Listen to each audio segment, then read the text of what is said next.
favorita de toda la saga. Bromide es de mis favoritos y Sceptile está ahí, pero siento que pierde mucho en comparación a Bromide. Por ello, le hice unos rediseños para que se pareciese aún más a su propulsión. Le quise mantener la hoja de su cabeza, siento que es muy representativo. Le hice varias versiones porque no me queda claro qué quedaba mejor en su barriga. También le cambié la cola para equilibrar un poco el diseño y no sobrecargarlo demasiado. ¿Qué opináis? ¿Os gustaría ver más rediseños? La MD5 es mi favorita de toda la saga.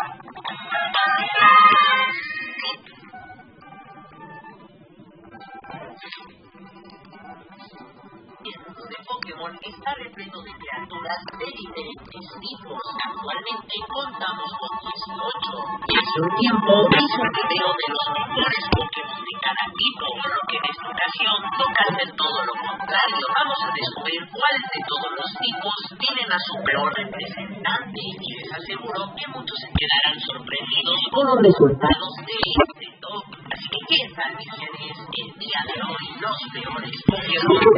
Vamos a empezar con uno de los mejores tipos para combatir, el tipo acero. La mayoría de sus Pokémon se componen por máquinas, como lo sería Metagross.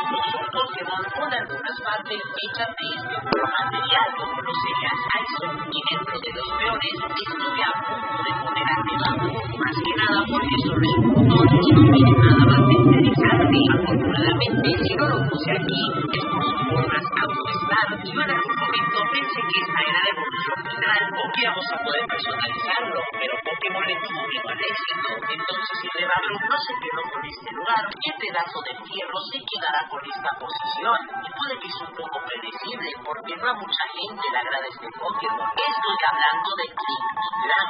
Miren, la quinta generación tiene diseños muy cuestionables y otros muy mod. Ahí tienes a Volcarona, que es una preciosidad, pero toda la línea evolutiva de Klinkilam no hay ni cómo defenderla. Literalmente son tuercas que aumentan de tamaño y se le agregan algunas cosas, pero nada más. No hay algo que tú digas, wow, voy a llevar a Klinkilam en mi equipo. Estadísticamente no es malo, pero ni siquiera tiene una habilidad buena. Y lo realmente increíble es que tiene dos ataques característicos. Muchos Pokémon ni siquiera tienen eso, que son rueda doble y cambio de marcha. Y ni siquiera son tan útiles como para que valga la pena atraparlo. Este es el típico caso de un Pokémon en el que su diseño no llama mucho la atención y para combates tampoco es la gran cosa. Este tipo de casos no vamos a ver mucho en este video, así que pido perdón si ofendí al único fan de Klinkilam que existe en la Tierra. Y déjenme en los comentarios para ustedes cuál es el peor Pokémon de cada tipo, ya que los estaré leyendo a todos y les estaré dando corazón a las recomendaciones. Pero bueno, ahora vamos por el tipo agua, que es el tipo que más especies